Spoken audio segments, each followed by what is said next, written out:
नमस्कार, मैं हूं विशेष कुमार। स्वागत है आपका देश और दुनिया की तमाम खबरों में। अगर आप चैनल पर नए हो तो चैनल को सब्सक्राइब जरूर कर लें। चलिए बिना समय गंवाए चलते आज की खबरों की ओर। यूजीसी के नए नियम का विरोध करते हुए बरेली के सिटी मजिस्ट्रेट अलंकार अग्निहोत्री ने इस्तीफा दे दिया। इसके खिलाफ लोगों ने सुप्रीम कोर्ट में भी PIL दाखिल किया है, यानी याचिका में इसके कुछ प्रावधानों को अनसंवैधानिक करार देने की गुहार लगाई। सोशल मीडिया पर भी इस भारी विरोध हो रहा है। बजट 2026 के दौरान वित्त मंत्री निर्मला सीतारमण ने भारत विस्तार AI का ऐलान किया है, जिसकी मदद से किसानों को फायदा होगा। इसमें किसानों के फसल उत्पाद में भी फायदा होगा और लोकल लैंग्वेज में खेती बाड़ी की जानकारी मिलेगी। मऊ जिले में ट्रेन की चपेट में आने से युवक की मौत हो गई। वहीं लड़के का कागजात बनवाकर घर जा रहा पिता हादसे का शिकार हो गया। पश्चिमी विक्षोभ के सक्रिय होने से कानपुर में बर्फीले हवाओं का दौर शुरू हो गया है, जिससे दिन और रात के तापमान में भारी गिरावट दर्ज की गई है। मौसम विभाग ने अगले 48 घंटों तक कानपुर और बुंदेलखंड क्षेत्र में बारिश का संभावना जताई। उत्तर प्रदेश में मौसम पूरी तरह से बदल गया है। रविवार पश्चिम यूपी के कई जिलों में बारिश के साथ ओले गिरे। सोमवार को भी अलर्ट जारी किया गया है। भाजपा सुप्रीम मायावती ने भदोही का नाम संत रविदास नगर दोबारा नहीं करने पर भाजपा और सपा पर निशाना साधा है। उन्होंने दोनों दलों को जातिवाद करार देते हुए संत रविदास जयंती पर उनके आयोजनों को नाटकबाजी बताया है। केंद्रीय वित्त मंत्री निर्मला सीतारमण ने रविवार को केंद्रीय बजट प्रस्तुत किया। इस पर CM योगी आदित्यनाथ ने कहा कि इस बजट में नए भारत व विकसित भारत की संकल्पना साफ दिखी। इस बजट में कई बड़े ऐलान किए गए हैं। मोदी सरकार इसे व्यापक और विकास केंद्रित बजट बता रही है, लेकिन विपक्षी नेताओं ने अब इसकी कमियां गिनना शुरू कर दिया है। वित्त मंत्री निर्मला सीतारमण ने केंद्रीय बजट 2026 व 27 पेश किया है। वित्त मंत्री ने बजट में कई अहम घोषणाएं की। वहीं बजट को लेकर प्रधानमंत्री नरेंद्र मोदी ने प्रतिक्रिया दी है। PM मोदी ने बजट को ऐतिहासिक बताया। वित्त मंत्री की तारीफ करते हुए PM मोदी ने कहा कि महिला वित्त मंत्री के रूप में निर्मला जी ने लगातार 9वीं बार देश का बजट प्रस्तुत करके नया रिकॉर्ड बनाया।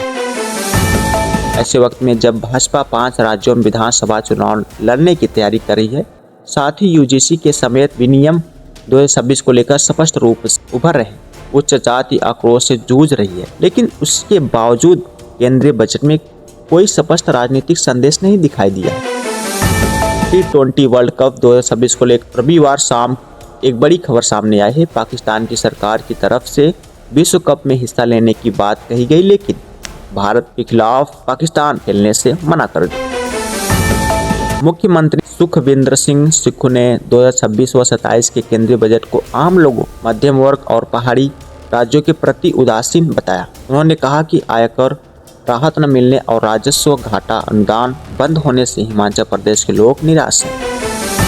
उत्तर प्रदेश के वाराणसी में इंडिगो एयरलाइंस के विमान में बम की सूचना से हड़कंप मच गया। आनन फानन में वाराणसी के बाबतपुर एयरपोर्ट पर विमान की इमरजेंसी लैंडिंग कराई गई।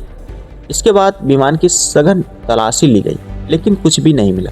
बाद में पता चलता है कि किसी यात्री ने शरारतवश एक कागज पर बम से उड़ा देंगे लिखकर बाथरूम में डाल दिया था। राहुल गांधी ने संघ परिवार और भाजपा पर समाज और अर्थव्यवस्था को बांटने का आरोप लगाया है। गांधी ने कहा कि नफरत और डर के माहौल में देश आगे नहीं बढ़ सकता। केंद्र सरकार ने नई योजना BBG राम जी को लागू करने की तैयारी के साथ ही इसके लिए 95,692.31 करोड़ रुपए आवंटित किए हैं, जबकि मनरेगा के लिए 30,000 करोड़ रुपए का प्रावधान किया गया है।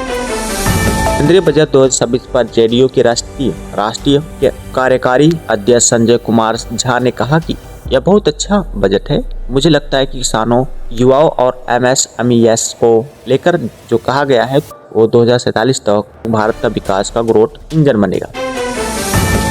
मध्य प्रदेश कांग्रेस अध्यक्ष जितेंद्र जीतू पटवारी ने केंद्रीय बजट 2026 को लेकर कहा कि प्रधानमंत्री मोदी ने 2014 में $5 ट्रिलियन की अर्थव्यवस्था का वादा किया था।